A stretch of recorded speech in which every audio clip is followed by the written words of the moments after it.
तो इस एपिसोड की शुरुआत वहीं से होती है जहां से पिछला एपिसोड खत्म हुआ था। और जो ब्लास्टिक क्लैन के जो लोग थे, उनका जो कमांडर यहाँ पे था, उसको गुस्सा आया पड़ा था। उसको तो एंड में ऐसा लगता है जो सारे लोग जो कि डेमन किंगडम में गए ना, लड़कियों के साथ मजे कर रहे होंगे, इसलिए कोई वापस यहाँ पे आया नहीं। दूसरा बंदा कहता नहीं हो सकता है, शायद वो लोग किसी मुसीबत में आ गए होंगे इसलिए वापस से नहीं आ पाए। जो सुनते ये कहता मुसीबत में, या मुझे लगा था मुसीबत में आ चुके रहेंगे, लेकिन उनके पास उनकी बॉडी में क्रिस्टल यहाँ पर होता है। जब भाई मरने की बारी आएगी, जब मुसीबत यहाँ पर आएगी ना, क्रिस्टल अपने आप डिस्ट्रॉय करके अपने साथ दुश्मन की भी जान निकालेंगे। और जब जब हमारे क्लैन में कोई क्रिस्टल यहाँ पे एक्सप्लोड होता है ना, हमें उसका रिएक्शन मालूम चलता है, लेकिन क्रिस्टल एक्सप्लोड होने का कोई भी रिएक्शन नहीं आया है। इसका मतलब कोई क्रिस्टल फटा ही नहीं है, तो यानी कोई मुसीबत पक्का आया ही नहीं होगा। तो सामने से तो ऐसा कैसे कर सकते कि मुसीबत आ गया। जो सुने दूसरा बंदा कहता है कि शायद ऐसा हुआ होगा कि भाई जो सामने अपोनेंट यहाँ पर होगा इतना स्ट्रॉन्ग था कि उसके सामने क्रिस्टल भी टिक नहीं पाया। जो सुनते कमांडर कहता नहीं, मेरे माथे पे गधा लिखा हुआ है, कुत्ता लिखा हुआ है, ये भभूतिया यहाँ पे लिखा हुआ है। यार ऐसा कैसा कौन आ जाएगा जिसके सामने क्रिस्टल ही टिक नहीं सकता। बोल तो ऐसा रहे कि जैसे किसी ने क्रिस्टल यहाँ पे खा के पचा भी लिया होगा, कोई क्रिस्टल को कुछ करने जाएगा, क्रिस्टल अपने आप यहाँ पे एक्सप्लोड जाएगा। अब उसको क्या मालूम कि सच्ची में टीएन ने क्रिस्टल खा के यहाँ पे पचा ही लिया है। अब इसको इतना गुस्सा आता ना कि कहता है कि मैं खुद यहाँ पे जाऊंगा, जो भी लड़कियों के साथ मजे करे ना, उन सबकी उठाई करके वापस लेकर आऊंगा।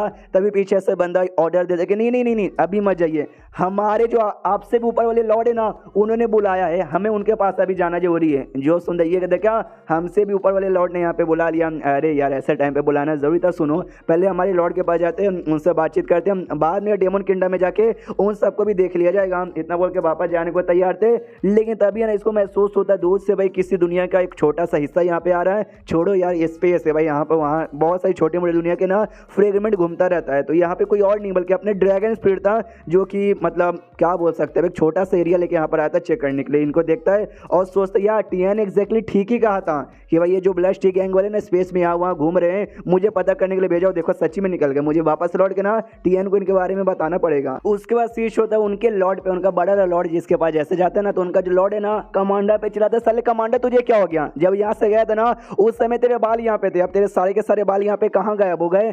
वो भी सोचते कह रहे यार टेंशन के मारे मेरे सारे के सारे बाल यहाँ पे निकल गए, वो भी नकली यहाँ पे थे, रियल में मेरे बाल कभी थे नहीं, मैं तो मैं वीक यहाँ पे लगा देता, लेकिन टेंशन के मारे सारे वीक वाले बाल भी चले गए। मैं क्या बोलूँ, सामने से वो लॉर्ड पूछता ही नहीं, कहता छोड़ो यार वो सब बाल के बारे में जान के मैं क्या करूंगा।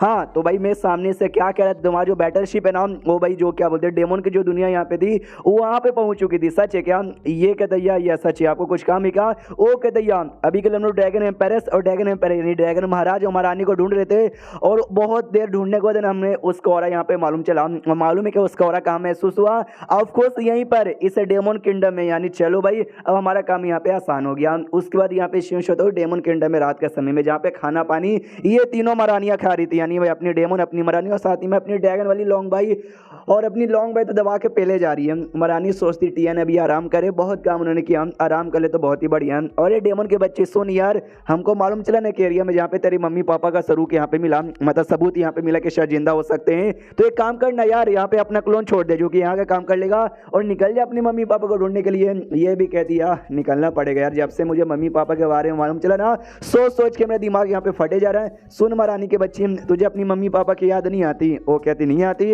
अरे मुझे भी अपनी मम्मी पापा की बहुत ही ज्यादा याद यहाँ पर आती है। ये कहती जाओ तो जाके तुम भी अपनी मम्मी पापा को ढूंढो, खाली हमको ढूंढने को काय को कह रहे हो। महारानी कहते सुन तू भाई डेमन के बच्ची है, तेरे अंडर में डेमन किंगडम आता है जिसपे तुझे ध्यान देना नहीं, यहाँ के लोग भी तुझ पे ध्यान देते नहीं, लेकिन मैं अपनी फ्लेम डायनेस्टी की महारानी हूँ, तेज ऐसे नहीं हूँ कि भाई अपना काम धंधा छोड़ के ना कहीं भी चल जाऊंगी और अपना देश संभालूंगी। नहीं संभालता वैसे देश, मुझे देश में भाई रह के हजारों लाखों लोग का ना संभालना जो रहता है। जो सुंदर डेमन के दिया ये जो बात तूने बोली ना, मैं भी तुझे इस मामले में सपोर्ट करती हूँ, लेकिन जैसा तूने बोला कि मेरे मम्मी पापा के बारे में खबर मिली थी एक बैटल एरिया में, जहाँ पे ना पहले से ब्लास्टिक वाले गैंग ने डेमन पे अटैक किया था, इंसानों पे अटैक किया था, मेरे मम्मी पापा बचाने के लिए बीच में आते, यानी लड़ाई वड़ाई होगी। तो आई डोंट नो, शायद हो सकता है मेरे मम्मी पापा रियल में इस समय मारे गए होंगे। तो जो सुंदर महारानी कहती यार तू पागल है क्या भाई, शुभ शुभ बोल, ऐसा बोल कि तेरे मम्मी पापा मरे नहीं होंगे, तेरे मम्मी पापा यहाँ पे जिंदा होंगे। उनको हराने का तरीका ढूंढने के लिए वो लोग भाई डेमन किंगडम में आए हैं, तो जब तरीका ढूंढने आए यानी ऑफकोर्स वो लोग मरे नहीं होंगे, पॉजिटिव यहाँ पे सोचा कर, पॉजिटिव। जो सुन वो कहती है हाँ मैं पॉजिटिव सोचूंगी,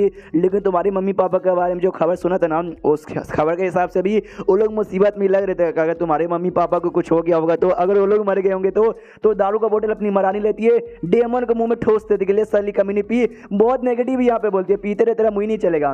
द डेमन भी लेती है, वो भी मरानी के मुंह में दे देती है कि भाई तुम भी पियो, खाली मैं यहाँ पे काय को पीती रहूंगी। और दोनों एक दूसरे को पिलाना चालू करते। और अपनी लॉन्ग भाई सोचती क्या, अरे यार इन दोनों का फिर से चालू हो गया, दारू पी पी के नौटंकी करेगी। एक काम करती हूँ, मैं अपना टेबल उनसे अलग कर लेती हूँ। हाँ, तो उनका टेबल अलग कर लेती है, अपना के लिए अपना खा रही है पी रही है, और दोनों वहाँ पे अपना बच्चे जैसा झगड़ा करके पिए जा रहे हैं।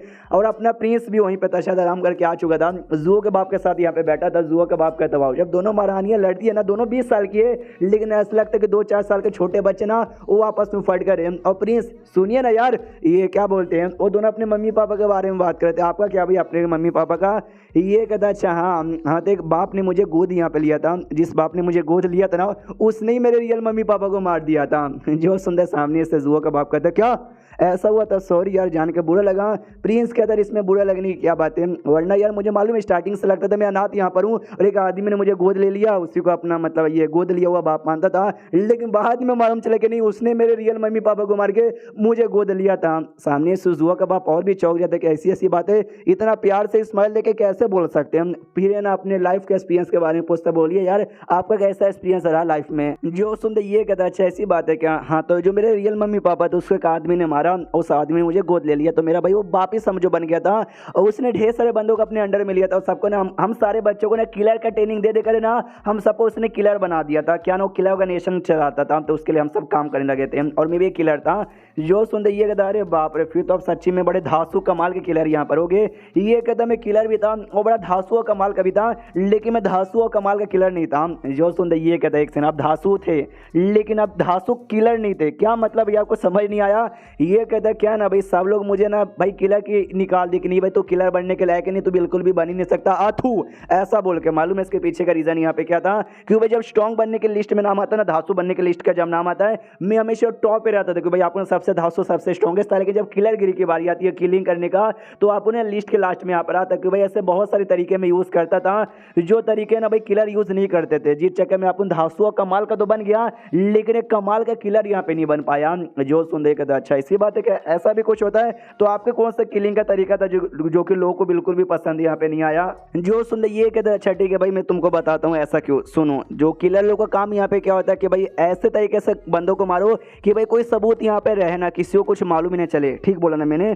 जो गबाब कहते हैं एक किलर ऐसा ही करता है। जो सुंदर टीएन कहता मैं ऐसा नहीं करता, मेरे को जैसा हो सके मैं ऐसा यहाँ पे मारता हूँ, मारने के बाद ना मैं लिटरली सब कुछ वहां से मिटा देता, जब कुछ रहेगा नहीं तो भाई सबूत यहाँ पे कैसे मालूम चलेगा? क्यों मैंने ठीक बोला ना मेरी जान? सामने सो कहता हाँ आपने देखा तो गलत ना बोला। जो सुनते हुए कहता टीएन देखा जब मैंने उन सारे यहाँ का किलर्स को मारा था ना भाई सॉल पैलेस वालों को, तो मैंने पूरा का पूरा नामो निशान पूरी उनकी बिल्डिंग ही उड़ा दी थी। जो सुंदू जुआ का बाप सोचते कि हाँ देखा जाए तो ये भी गड़बड़ नहीं है, ये भी ठीक ही यहाँ पर है।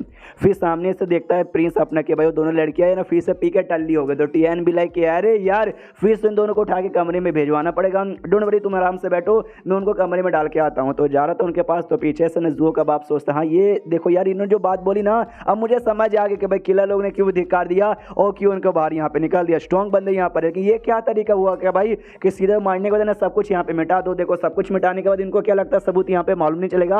अरे बाई चांस एक घर यहाँ पर है, तुमने घर में एक बंदे को मारा और सबूत के नाम पे पूरा घर ही मिटा दिया, तो बंदों को शक तो जाएगा ना कि अरे बीसी घर यहाँ पे था, वो घर कहाँ चला गया। यानी स्ट्रॉन्ग तो लेकिन थोड़ा बुद्धू भी है। एंड देन ये चैप्टर यहीं पे खत्म हो जाता है। तो चैप्टर खत्म तो वीडियो भी खत्म। तो मिलता है अगले किसी वीडियो में, जब तक के लिए बाय बाय।